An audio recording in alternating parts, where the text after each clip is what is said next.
উন্নয়নের ধারা বজায় রাখতেই আগামী অর্থবছরের বাজেট প্রণয়ন করা হয়েছে, যা বাস্তবায়ন সম্ভব বলে সংসদকে জানিয়েছেন প্রধানমন্ত্রী শেখ হাসিনা। এছাড়া বিভাগীয় সব শহরে মেট্রো রেল চালুর ঘোষণাও দেন সরকার প্রধান। সংসদে ২০২৪-২৫ অর্থবছরের বাজেট অধিবেশনে শনিবার বিকেলে আলোচনায় অংশ নেন প্রধানমন্ত্রী শেখ হাসিনা।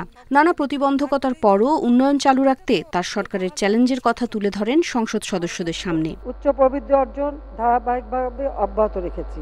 প্রধানমন্ত্রী বলেন, উন্নয়নের ধারা অব্যাহত রাখতেই এই বাজেট দেয়া হয়েছে। সুনির্দিষ্ট লক্ষ্য নিয়ে এগুলে এর বাস্তবায়ন সম্ভব। এ সময় আয়কর হার সর্বোচ্চ ২৫% বহাল রাখার প্রস্তাব করেন তিনি। হতদরিদ্র যা ছিল ২৫.৬ ভাগ, সেটাকে আমরা এখন কমিয়ে মাত্র ৫.৬ ভাগে নামিয়েছি। ইনশাল্লাহ হতদরিদ্র বলে বাংলাদেশে কেউ থাকবে না। আমরা ২০৩০ সালের মধ্যে এই অতি দরিদ্র হার একেবারে সুন্দর কথা নিয়ে আসবো ইনশাল্লাহ। উন্নয়নের গতি দেখতে সমালোচকদের গ্রামে যেতে বলেন প্রধানমন্ত্রী। এছাড়া সব বিভাগীয় শহরে মেট্রো রেলের মতো সার্ভিস চালুর ঘোষণাও দেন। দেশকে এগিয়ে নিয়ে যাব সেই আহ্বান জানাই।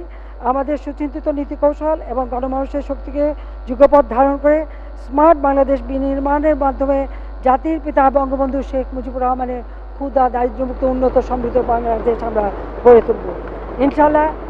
এই বাজেট বাস্তবায়নের মধ্য দিয়ে বাংলাদেশ আবার এক ধাপ এগিয়ে যাবে। সময় মতো বিদেশি সব ঋণ শোধ করা সম্ভব বলেও সংসদকে জানান প্রধানমন্ত্রী। উম্মন নাহার আজমি, ইন্ডিপেন্ডেন্ট নিউজ, ঢাকা।